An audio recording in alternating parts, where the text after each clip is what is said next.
Hello, good evening, welcome. Do let me know when you can see me and indeed, of course, when you can hear me. Welcome to your chat has yet to come through. Oh, hello, Catherine. It's always nice to know that one's not alone. And hello, Susan. So we'll give people a moment or two to come through. Michelle's here as well, that's lovely. So we're just bang on time. Hello, Leslie. Lovely to have you on. And we've got some lovely light. Let me just share the...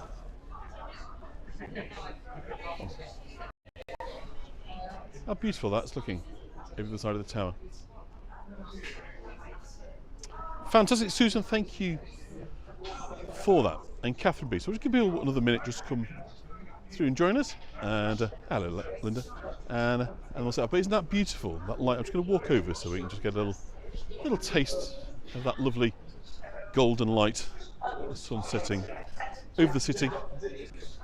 Another busy day is done. And folks on their way home from day at work. Others perhaps heading out for an evening.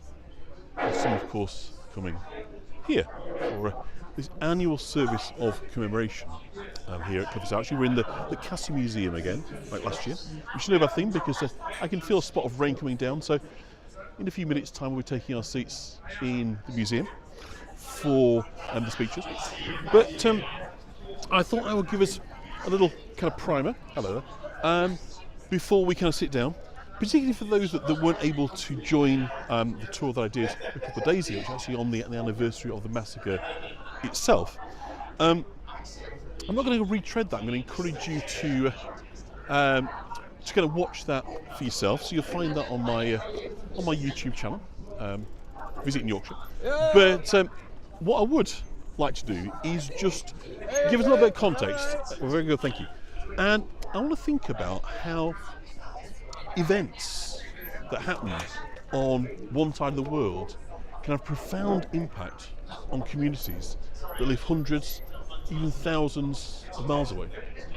And I think all of us are acutely aware right now of the impact of conflict in Israel and in Gaza, and how something that is, of course, deplorable in all sorts of ways is actually impacting on the way we live our lives and how we feel about our communities and our neighbours. And I suppose we might think that this is a kind of modern element in this age of mass communication, in this age of digital connectivity, that the impact of things that happen thousands of miles away from us can still be the news, can still be shaping how things play out in our community. So it might surprise you when I say there's nothing new in this. In fact, I think there's a very fascinating direct parallel to this. Another attack, a military assault that happened in October of 1187, was to have profound impacts on people living hundreds, thousands of miles away, and particularly for those here in York. So when Jerusalem fell, after this 3-week siege, in September, October of 1187, the force of Saladin had contrived to capture Jerusalem for the forces of Islam. It was a huge triumph, not least from a PR perspective. Enormous amounts of money, effort, prestige and reputation had gone into what we now call the Crusades, which is the taking of Jerusalem. And in 1099, the Christian forces succeeded in capturing Jerusalem. It led, of course, to a terrible slaughter of the residents there. So when, in 1187, this was reversed, this was seen as an enormous reverse of fortunes and a punishment, a judgment on Christians. Pope Gregory VIII declared this was a reflection of the way Christians were behaving, or failing to behave. It was seen as a stain on Christianity. And a righteous anger, a fervour was stirred up across Christendom. And of course the timescales are slower than they would be today. Today perhaps happen in a few hours. Then it took a couple of years. But from country to country, from community to community, it became clear that this was a serious and egregious insult to Christianity that couldn't go unpunished. So when the Pope called the Crusade, 1187, 1188, it was responded to with a tremendous fervour, tremendous enthusiasm. No fewer than 3 kings. One of them, the Holy Roman Empire, Barbarossa. King Philip II of Spain, King Richard I, Richard the Lionheart of England, took up arms in this Christian struggle to retake Jerusalem. And of course what this did was it meant that in every church, in every Christian community, there was preaching against the infidel, against the outsider, against the non-Christian, whipping up the fervour, whipping up the enthusiasm, providing the ammunition, if you like, in the fire in the belly that was needed to persuade people to leave their homes, to leave their families, to leave their communities, to take up arms in the name of Christ. And of course, then, as now, in order to do that, you tell stories. You discredit your enemy. You portray them as subhuman. You set these things out in terms that allow people to believe they are on the side of right against wrong. And of course, into this context, we get the attacks on the Jews of England.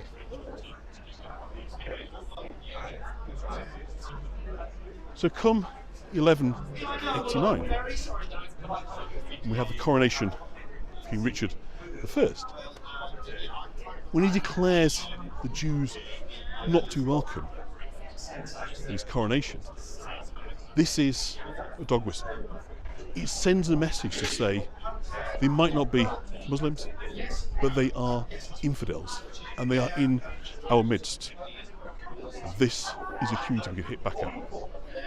And the events that I'm sure you're going to hear about in detail tonight, so I'm not going to sort of cut across, I don't know exactly what people are going to say, I'm going to leave it to them to tell you the stories, and I'm sure any gaps you can pick up by watching my previous tour. But I'm not going to go over the events again. I want you to listen, let's listen to the talks.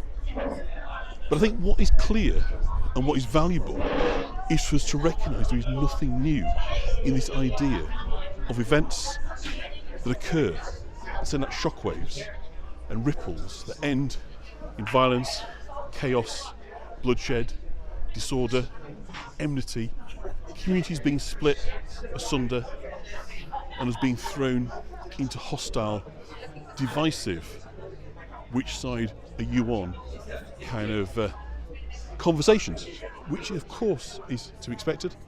It's a normal human response. But we need at this time our leaders and our politicians to say the right words, to calm the mood, to help us better to understand where we can, even if we're not encouraged to forgive, to perhaps to understand and to listen. And that was what was missing 1189, 1190, and it led to a tragic set of events that we're here this evening to commemorate. Happened 834 years ago. So those that are waiting to find out, I'm sure you're going to hear when the speeches start all the details, so I don't want us to say we'll cut across that, but we're talking about the massacre of the Jews here on the 16th of March 1190. So 2 days ago was the anniversary, 834 years ago. But of course, as with all these things, particularly this being the worst loss of life on English soil, it is the parallels. What can we learn from that? What was the set of circumstances? Because whilst we can talk at length about how the world has changed in the intervening 800 years, have people changed? Deep down, it's hard to make the argument.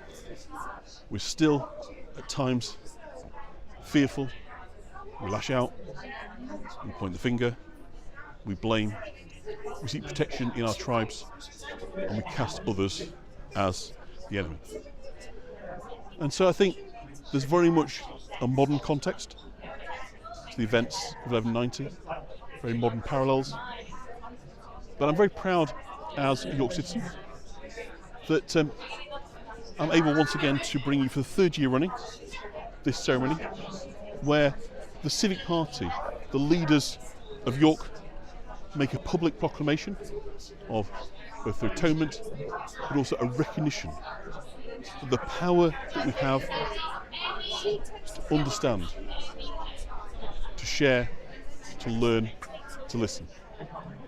And so I hope that that will be the message that comes through tonight. I have no idea what people will be saying, but they're going to be saying it pretty soon, so I'm going to go in there, I'm going to settle down. I'll allow you to sort of chat along. I'm not going to do too much by way of talking over, but I hope we can get into a good position to provide you with a ringside view of everything that is going on. And then afterwards, I hope we can perhaps catch up with one or two people and excuse me, may I just get into there? Thank you, that is most kind. It's a great pleasure to meet you. So, we'll be introducing to the rabbi at the end, I believe, but here's Sam, you may remember from last year. So I'm going to just give you a sense, as the light goes down, the tower will kind of come up, but you can see we are just kind of ready and preparing for absolutely nothing new under the sun, Ruth. I think that's the kind of key takeaway from all this is if we fail to recognise these recurring patterns, inevitably they will keep happening over and over and over again. So just in a moment I'll be taking my seat and hopefully we'll be kicking off. We've got the Lord Mayor that is going to do a traditional welcome for us on behalf of the Civic Party. And then we've got speakers from English Heritage, and we've also got a chap called, let me just show you the programme so you can see where. So we have the introduction from the Lord Mayor, and then Dr. Jeremy Ashby from English Heritage, Head of Properties Curator. He will be obviously talking about, he is the custodian now of Clifford Tower, so they are English Heritage take control of the building. And then we've got music, so the Symphony of Sorrowful Songs by Gorecki. And then we have Sister Patricia Harris from the Bar Convent, bringing us this time a perspective from the Roman Catholic Church. You may remember we went to the Bar Convent, part of York on Loch, a couple of years ago, met the delightful Sister Anne. So Sister Patricia is here from the Bar Convent, and then we've got finishing with the Kaddish and thanks. So that's our kind of running order for this evening. I do hope that you'll be able to see and hear everything okay. I'm sorry if we do have a troll on. Hopefully they will have been kind of dealt with appropriately. We don't give them ammunition or oxygen. That's simply the best ways to ignore them. So whoever you are, if indeed you are a troll, please be aware you're not welcome, and please go elsewhere to spread your venom. If it is a mistake, I hope by this stage you've kind of cleared that up, and we'll be careful and conscious of the language and the points that you use. And I would again ask everybody just to show some degree of reticence. Count to 5 and think, do I still want to write this? Is it the best way to express opinion? And I think that is the appropriate way for us to enjoy, if you enjoy the right word, be part of this event. So hopefully with that as a primer.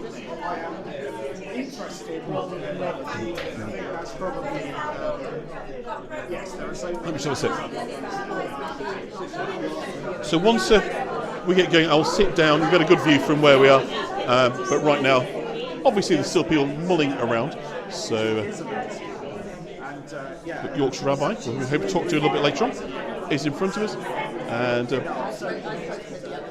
Sam, so we're in the Castle Museum right now. So York's Museum, formerly 2 prisons that came together. So in case you're wondering where we are, and of course we've got between us the Eye of York, the centre point of the city, and then Clifford's Tower standing on the mound. So Clifford's Tower, of course, the focal point of the events of 1190 you're going to be hearing about very, very shortly.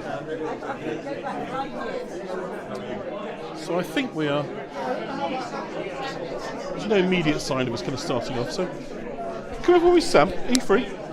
Yeah. Yeah. So, Sam, Hi. Sarah, we met you last year, but thank you Yes. once again for inviting us. I'm absolutely delighted to bring Thank you for people. coming.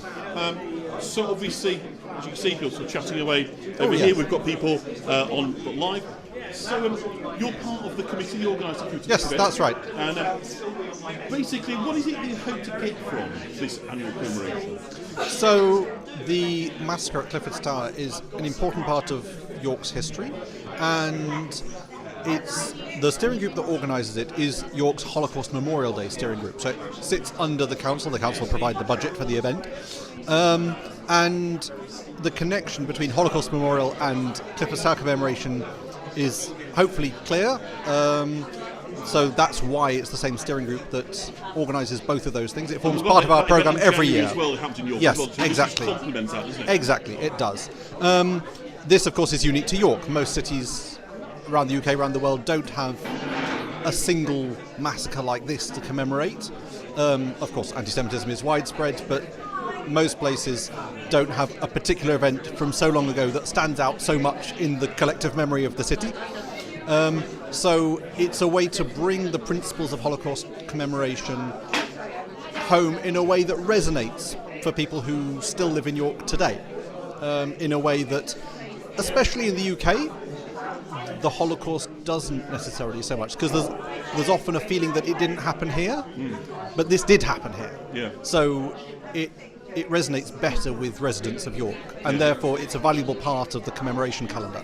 Yeah, and also perhaps that we're blameless in that set of atrocities, so consequently our hands aren't sullied by. That's a good reminder, isn't it? That, of course, you don't hear people saying that, but of course, the psychological attraction of the idea that it didn't happen here is tied up with the idea that, well, so it can't have been our fault then. But 2 nights ago, we're talking about England being the first country to expel the Jews in the 13th century, so we had form in this regard. Indeed, and actually there was quite an interesting documentary came out recently about a little bit of the Holocaust that did in fact happen in the UK, in the Channel Islands. In Guernsey, the only part of the UK to actually be invaded by Nazi Germany during the war, and there were deportations, kit murders, there are mass graves there now, and the history has not been, until relatively recently, not been widely publicised. So I think the sense that it didn't happen here is being broken down, but it's still useful to have an event that happened literally here for the people of York to access more easily the idea that this stuff can happen anywhere, which is the point of Holocaust commemoration, is we remember it how it happened before so that we can avoid it happening again. Yeah. And I guess with the simmering issues, anti-Semitic attacks, hate crime on the rise, everywhere. Indeed, absolutely. More relevant than ever. Indeed, absolutely so. Anti-Semitic attacks and also hate crimes against other groups are both on the rise at the moment, and so it is particularly relevant this year. Thank you, Sam. Thank you so much for your time and inviting You're us welcome. again. So I think we'll just, if I may, I'm just setting up for my live stream, if that's okay. Well, I'm actually on the live stream. So crikey.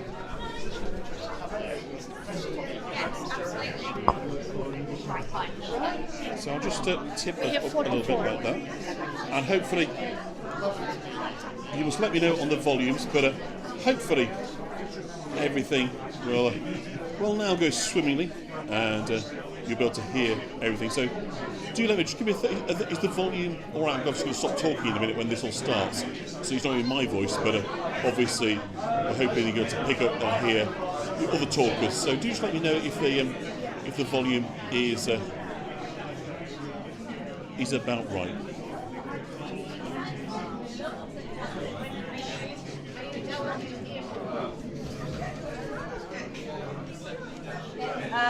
Are we ready to kick off? Because I understand our keynote speaker has a train to catch this evening, so we need to be quite prompt.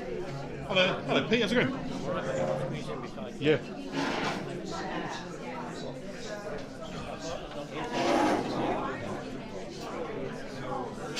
I'll move my stool, Pete. Cheers. That's all right. Everything's moving.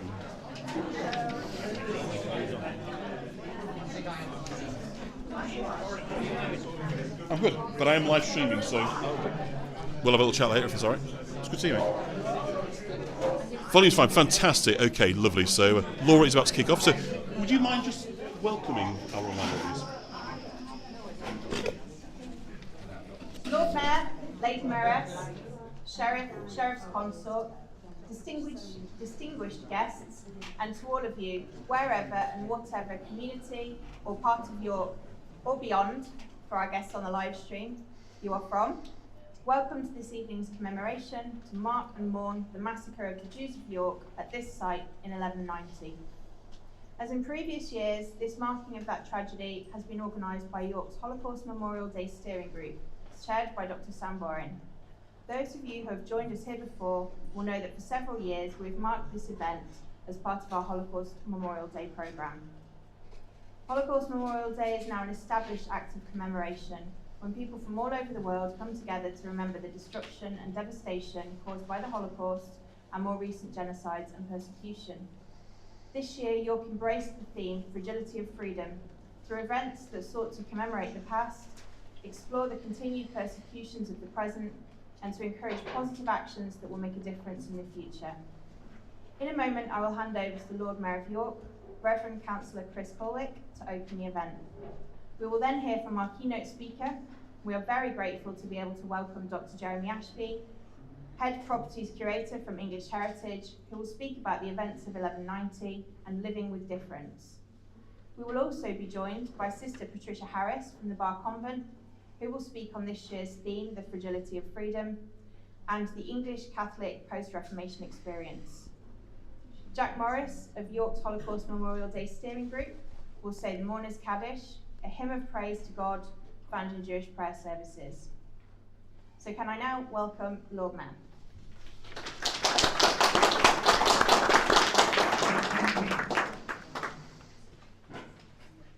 I thought I'd been usurped this evening when I looked at the programme. Laura Williams, Lord Mayor of York.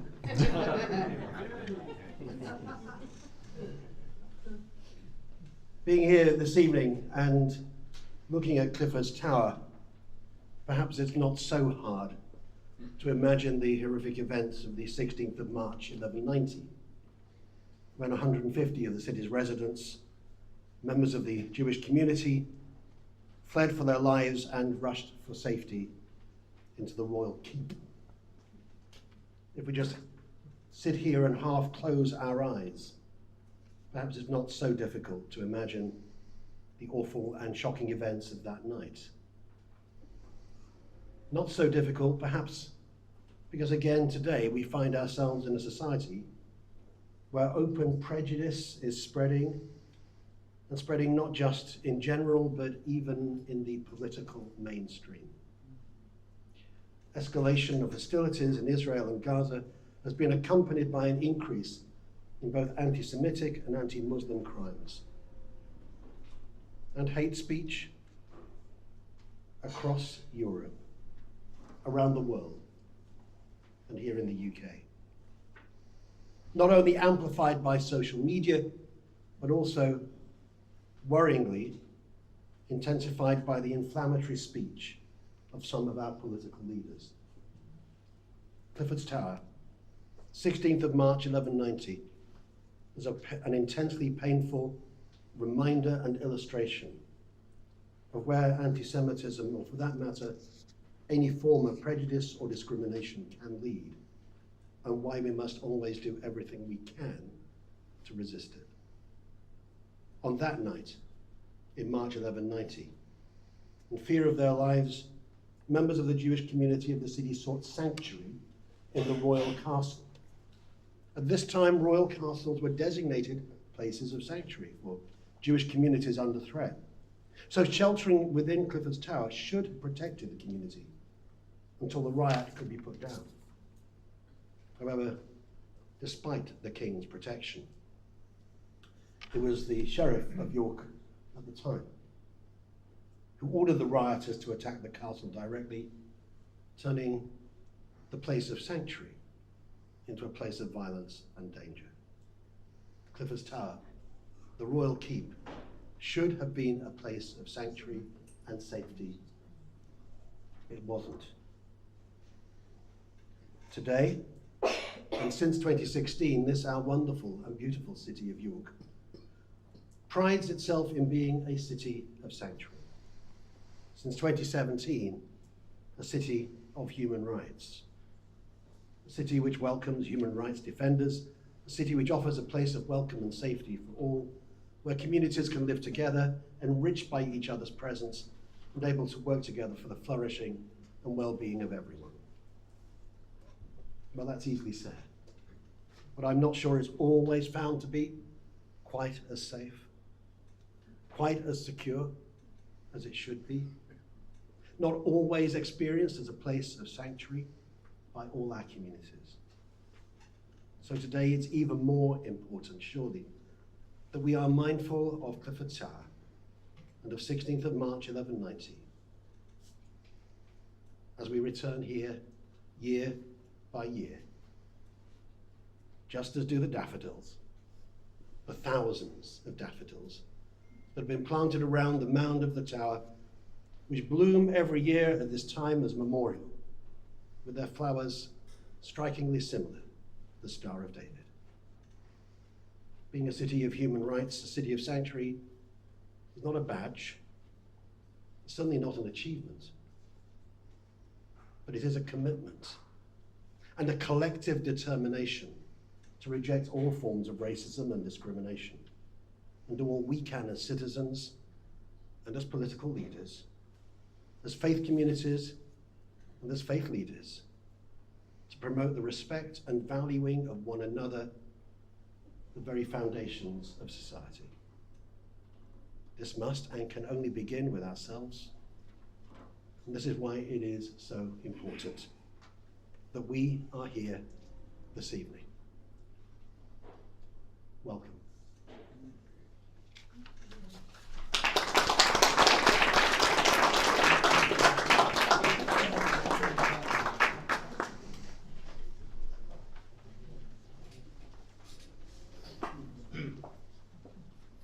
Lord Mayor, thank you for those words, and thank you to Sam and to the organisers for the invitation to speak this evening. My name is Jeremy Ashby. I work as Head Properties Curator at English Heritage, and I am an archaeologist and a historian specialising in the Middle Ages. So I'm very grateful to have been asked to speak at this ceremony to commemorate the men, women and children who died just behind our backs in the year 1190. Part of the job that I and my colleagues try to do is to tell some of the different stories that historically happened at all of our sites, to explain why events took their actual course and, where appropriate, to show how this may be relevant to people living today. At Clifford's Tower, speaking about this historical outbreak of violence between communities who lived side by side, but with different religions, cultural practices, different languages, has an obvious and chilling resonance with current events. So it's crucially important to consider what lessons 1190 may have for us 934 years later.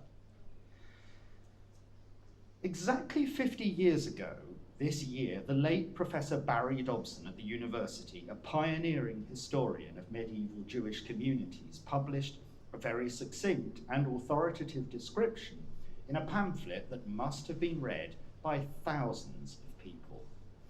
Taking Professor Dobson's lead, numerous other historians have produced explanations of how and why murderous violence broke out in 1189 and 1190 against Jewish communities in numerous towns and cities: London, Dunstable, King's Lynn, Bury St Edmunds, Norwich, Lincoln, and York.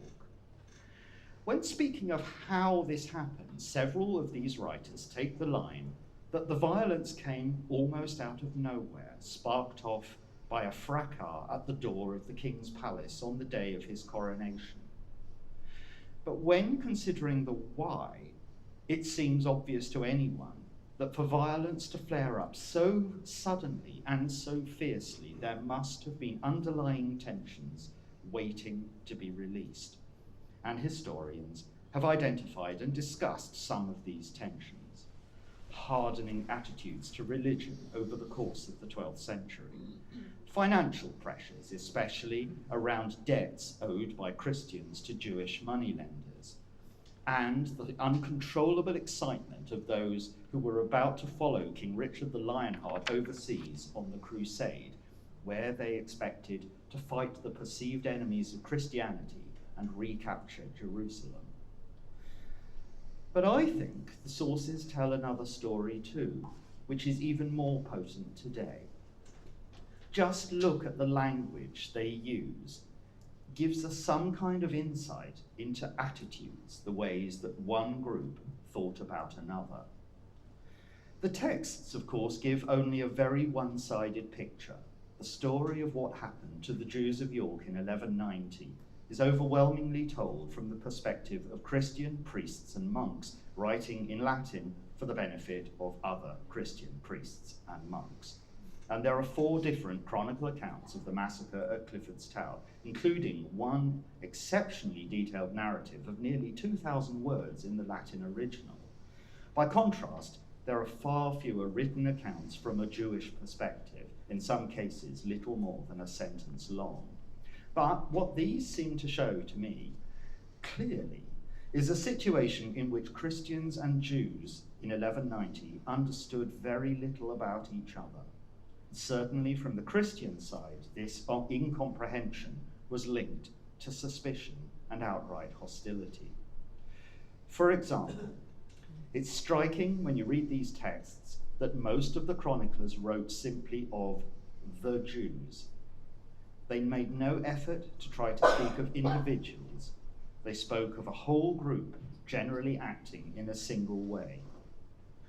All of them, it is true, when writing of the people sheltering inside the tower, described the leadership of a rabbi, though none of them identified him by name.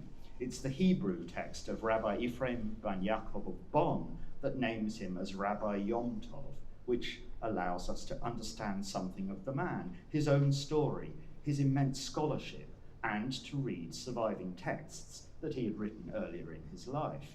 One chronicler alone, William of Newburgh, give the name of 2 other people inside the tower, the community leader Josse and his wife Hannah. Apart from this, the text spoke simply of Judei, the Jews. But it's when we look at the adjectives and other terms used for the Jews that we see the ignorance and hostility most clearly. And even William of Newburgh, who was evidently curious about Jewish events, revealed his prejudices and the gaps in his knowledge. His words include wicked repeatedly, insane and crazed, arrogant, and he calls them repeatedly enemies of Christ. He briefly commended them as brave and resolute only in the episode while they were waiting passively for death. William of Newburgh seemed especially unable to comprehend how the Jews could decide to take the lives of members of their own families, and as he said, an irrational madness turned men against each other. As a good scholar, he sought for explanation in ancient history, notably the description left by Flavius Josephus of the suicide of the defenders of Masada before that fortress was overwhelmed by the Roman army. And William concluded simply, this insanity has continued down to our own time. The mob outside the tower might, in his view, have lost all restraint and moral compass, it's true, becoming, as he put it, lower than animals. But the Jews inside were portrayed in his writing as somehow innately separate from humanity. They were simply the other. So after reading these texts, the most powerful lesson is to be alert to the danger that may come from groups living in such ignorance of each other that any feeling of shared experience can become subsumed by an overwhelming sense of difference. But to bridge the divides of cultural practices, of religion, or of language is never simple or easy to do. There is a seductive line of argument that it becomes very easy to define who you are if you can contrast yourself with those that you are not. This was certainly meaningful in the 12th century, and William of Newburgh stated it boldly about Christians and Jews in 1190. He saw the existence of Jewish people in the towns and cities of England as a perpetual reminder for Christians, through their very difference, of the story of Christ's death, for which, of course, he saw Jews as responsible. And he drew an analogy to the presence in every Christian church of images showing the crucifixion.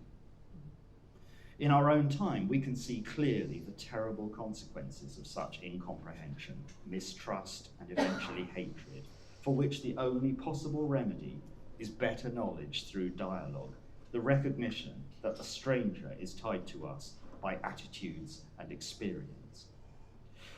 At the foot of the mound beneath Clifford's tower is the plaque, installed in 1978, in a remarkable demonstration of interfaith solidarity led by Jewish and Christian leaders, including, of course, the chief rabbi and the archbishop of the time. The wording of the plaque is certainly not perfect, and a valid recent criticism is that the only name it features is one of the ringleaders of those who attacked the Jewish people in the tower. The victims are left nameless. This situation is manifestly unjust. So it's an exciting new development that researchers in the university are beginning to reveal more details about the Jewish community of York in the late 12th century, putting names and places together, and hopefully helping us to perceive that community as individual human beings. Maybe we will never be able to say exactly how many people died on that night, or to name them all. But we should pursue anything that restores some of the dignity of their human existence as people who not only died, but who had previously lived. And it may be that this will reveal them to have greater similarities to their Christian contemporaries and to us than differences. Thank you very much.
I'm speaking as a member of York Interfaith Group, and I shall be looking at another faith and another experience of persecution. Not a single event, like the one at Clifford's Tower that we're remembering today, in which an entire community was destroyed together, but an experience for individuals and groups that continued for almost 300 years all over the country, though I shall be looking chiefly at just a few of the things that happened in York. When the turbulent times after Henry VIII's break with Rome settled into what was to be the 45-year reign of Queen Elizabeth I, English men and women had to decide. Would they be prepared to take the oath of allegiance to the Queen as head of the English Church, attend its Protestant services as the law now required, or get round the law as best they could and create a secret Catholic community worshipping in people's homes, at masses celebrated by priests travelling in disguise? Would they become recusants, refusers of what the law required of them? Many people made the second choice. Seminaries were founded on the continent. The English colleges in Rome and Valladolid, for example, by men from Oxford and Cambridge who had to leave because they could not, in conscience, take the oath of allegiance. Young men went to them to be trained as priests, to be ordained and return to secret ministry in England. Life was made more dangerous for them when, in 1570, Pope Pius V excommunicated Queen Elizabeth. Should a Catholic power, Spain for example, invade England, English Catholics might choose their faith and not their country and join the enemy. Seminary priests were considered traitors, certain to be condemned to death if captured, and the death would be by hanging, drawing, and quartering. Many of them suffered that penalty. Some 45 here in York on the Knavesmire. Not only priests suffered for their faith, laymen were put to death for helping priests. Here in York, a butcher's wife in the shambles, Margaret Clitheroe, was pressed to death, laid on sharp stones, a plank placed on top of her, and loaded with heavy weights until she died. The aim was to get her to tell the authorities what they wanted to know. Who were the priests she had sheltered in her house? But she remained silent to the end. Other women, like Dorothy Vavasor, a doctor's wife who had helped her husband to run a secret maternity home for Catholic women, and was caught with friends preparing to have mass in her house, died of the appalling conditions in prison. Torture was common when information was wanted. The rack, where the victim was stretched so that joints were dislocated, and savage beatings. Accounts of the gunpowder plot include the merciless torturing of conspirators not fortunate enough to have been killed while resisting arrest. But Catholics had other penalties to face. Heavy fines for failure to attend their parish church and confiscation of up to 2/3 of their property.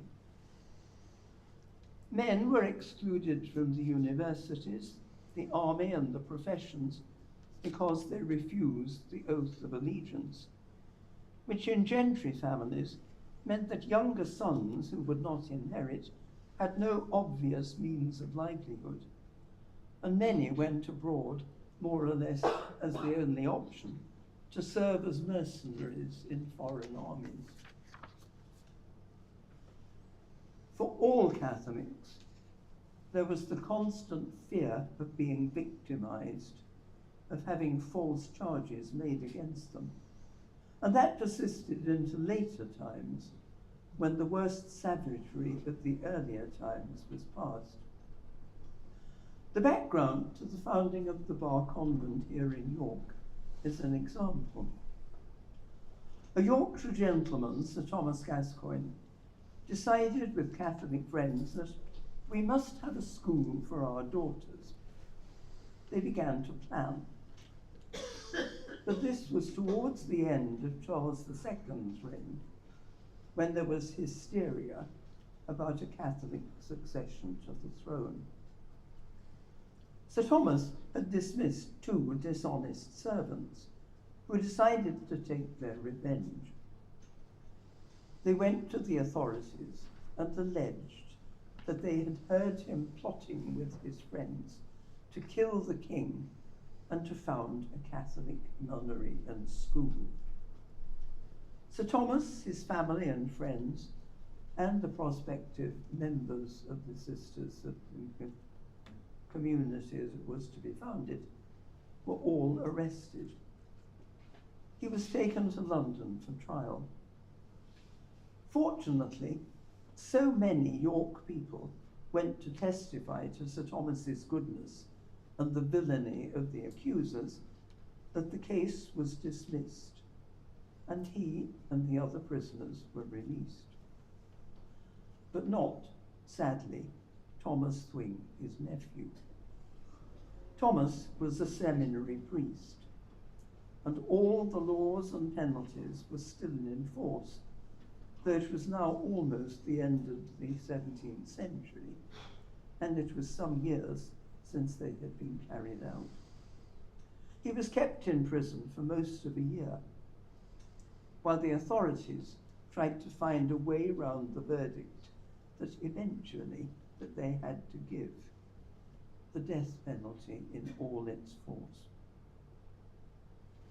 It is no wonder then that for more than a century the ladies at the bar hid their identity as religious sisters, followers of the Yorkshire woman Mary Ward, who had travelled to Saint-Omer in the Spanish Netherlands in 1609 to begin the first apostolic congregation for women. They moved into the house in Blossom Street, for which Sir Thomas had paid £450 in November 1686, dressed simply in slate-coloured gowns and hoods. 10 women who intended to start a school for girls. Even their pupils, about 40 boarders, did not know the full identity of their teachers, known simply as Mrs. and their family names, who lived the life of ordinary women, taking the girls out, visiting friends, and having other ladies to visit them. The girls came from Catholic families, at first all from the north of England, but little is known about the day school, which they also started, until much later. They also helped sick people who gathered at the back door. One sister, Eleanora Clifton, was particularly gifted.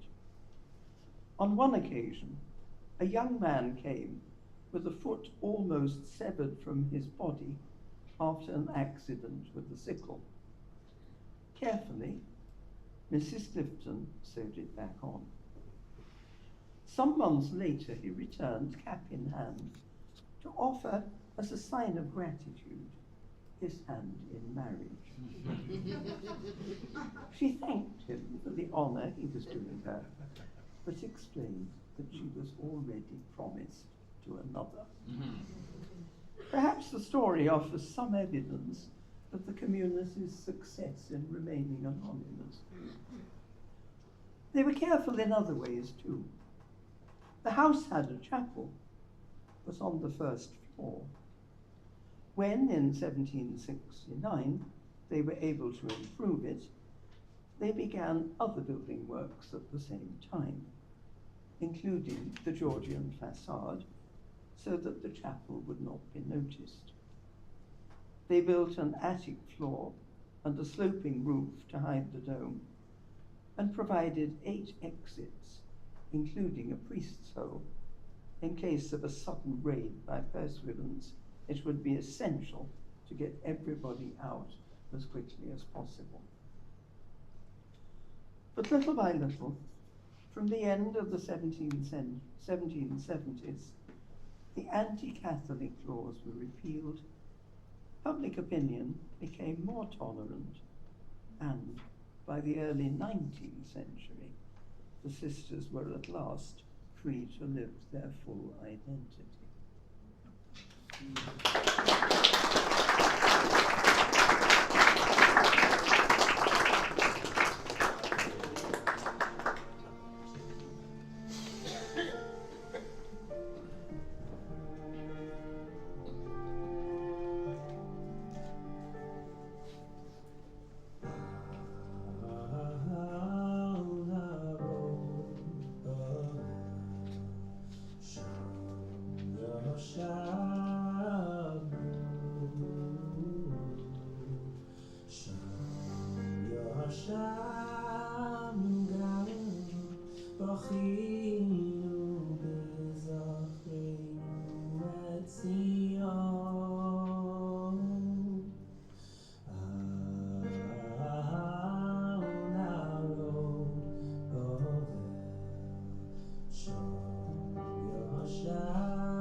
every year we pause for a short while, trying to imagine what happened to a Jewish community on this site all those centuries ago.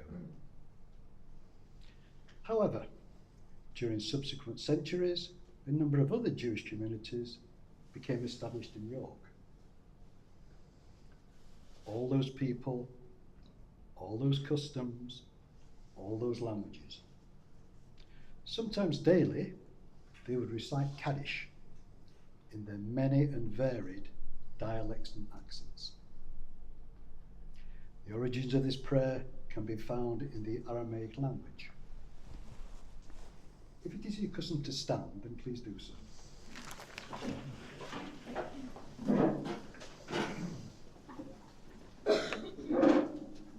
Yekadal v'yikedash shemei Rabbah, v'alma divrei chirutzei, v'lich malchusei v'chayechon v'meichon v'chayek beit kol Yisrael, v'agalah v'bizman keriv v'imiru amen.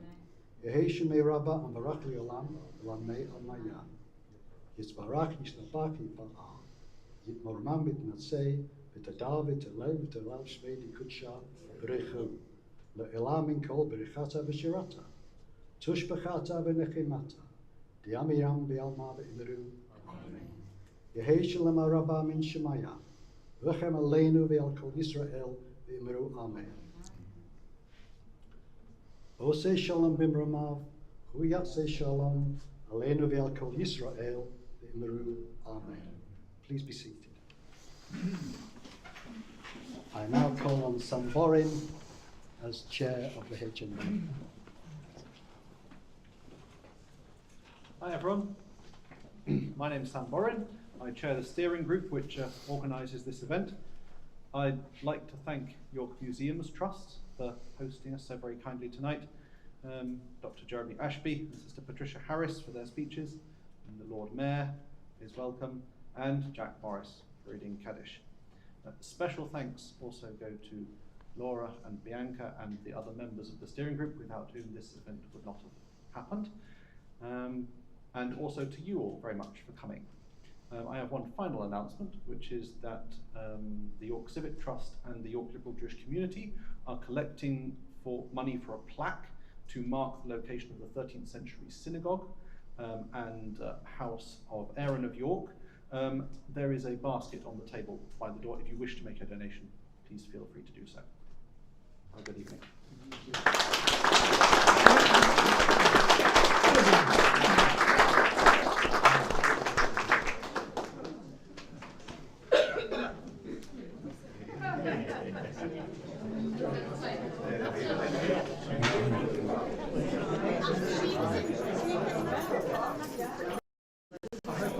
No, that's perfect.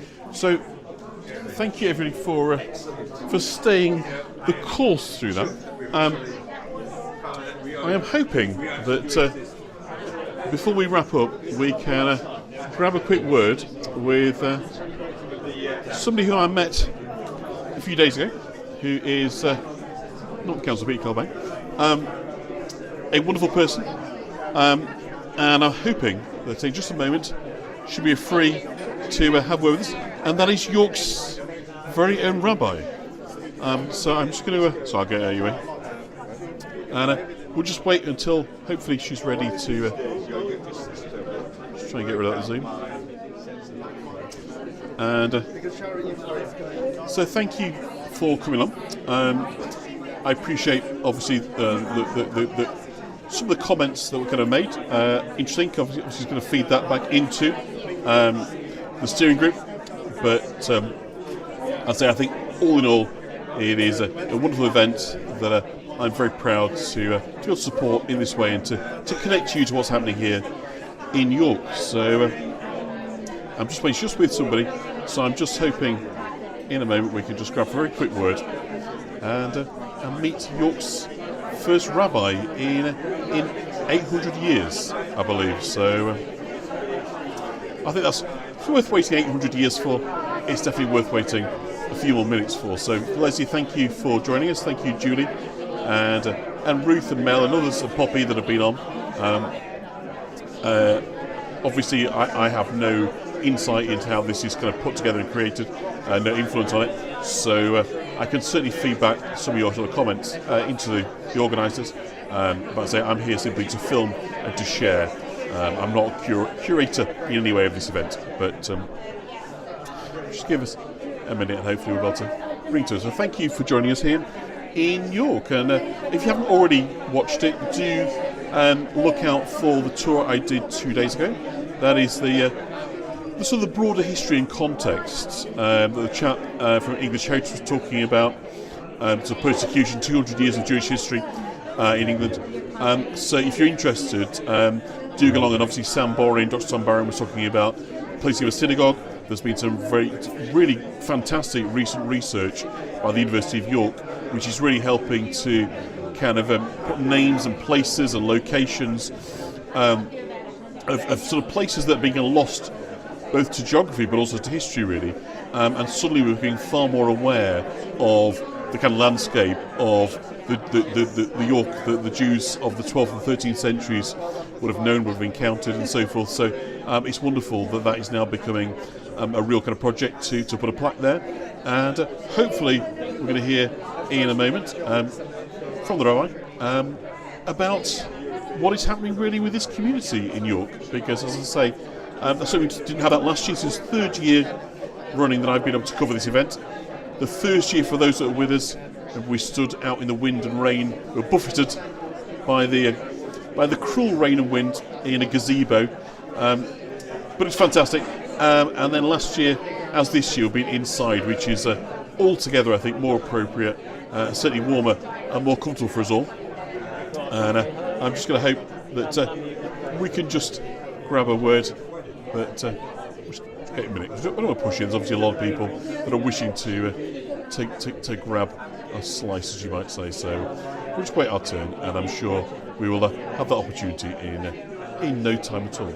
So, as I say, do give me a follow if you haven't already on YouTube, and look out for the videos I do, mostly live in around York and Yorkshire, and just try and bring you a flavour of what's going on, and particularly in York, where fortunately I'm able to bring you kind of live events. So I'm hoping that we can just definitely worth waiting for. Thank you, Ruth. And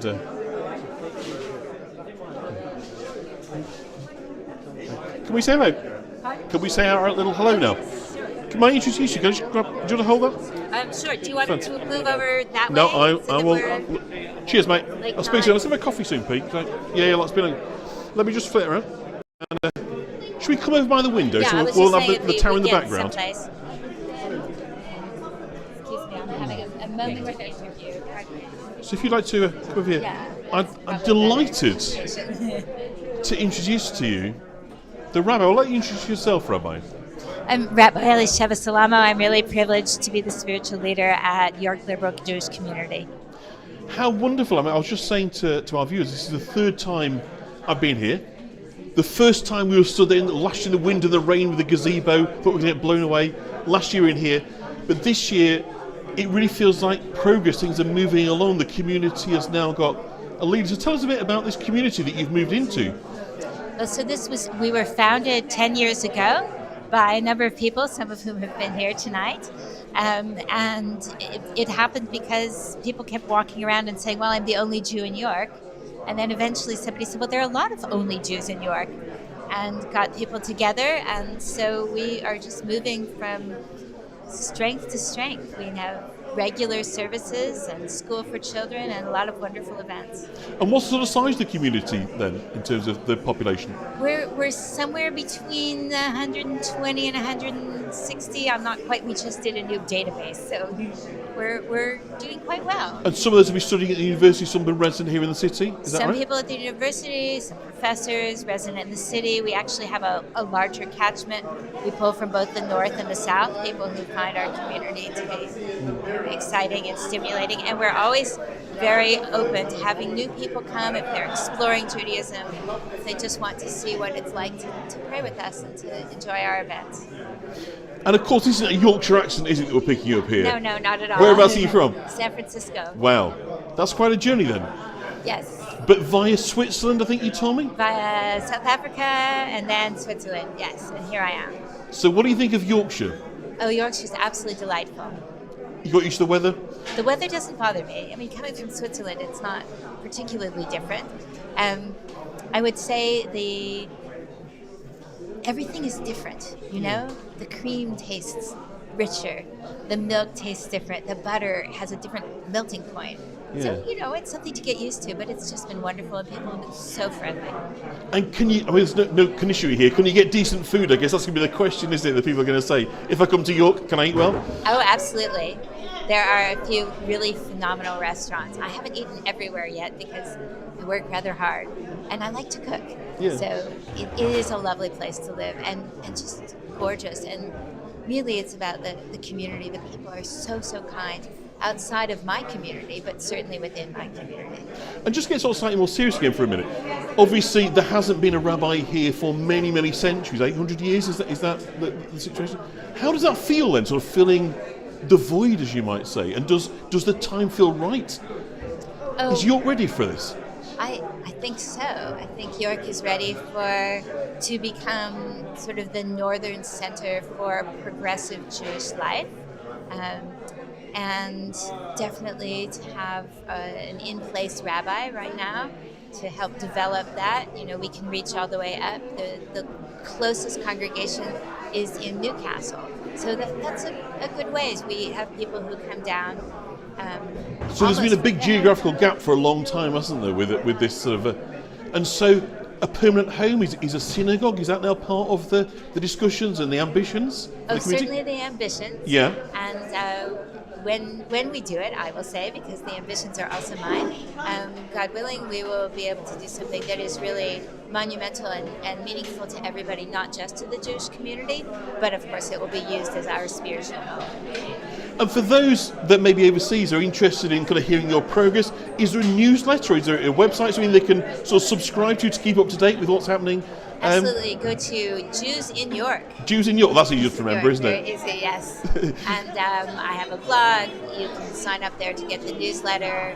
You'll get all of our events. People are very welcome to come. We always enjoy meeting new people and welcoming them.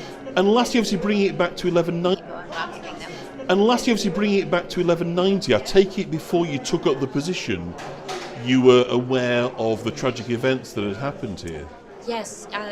So on the holiest day of our year, which is called Yom Kippur, we have a section in the afternoon called the Martyrology, where we speak about all of the devastating things that have happened to Jews over the centuries. And one of them is the massacre just across the street at Clifford's Tower. So I've known about it since I was a kid. I don't think I got it when I was a kid, but it's certainly been in the background of our prayers for centuries. And do you feel that it's being marked appropriately here then with this event, obviously the tie into World Holocaust Day as well?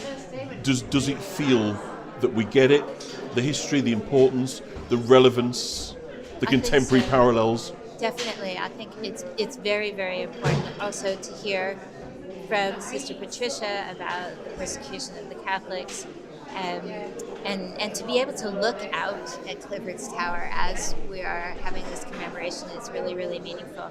We, on Saturday after synagogue, we walked over to the plaque and did the same prayer that was done here, the Kaddish, for those people who had died on that day and left stones for them at that point. And just kind of so exciting as well, that the academic interest right now and real kind of breakthroughs, you know, from what I did a tour on Saturday, that was effectively correcting myself of things that I've got wrong a year ago because information is coming out all the time now to aid our understanding. What an exciting time to be in York. It's just amazing, and I'm blessed to also consider some of the researchers my friends. So they find things and they call me and they say, look at this, and I write things and I send them to them.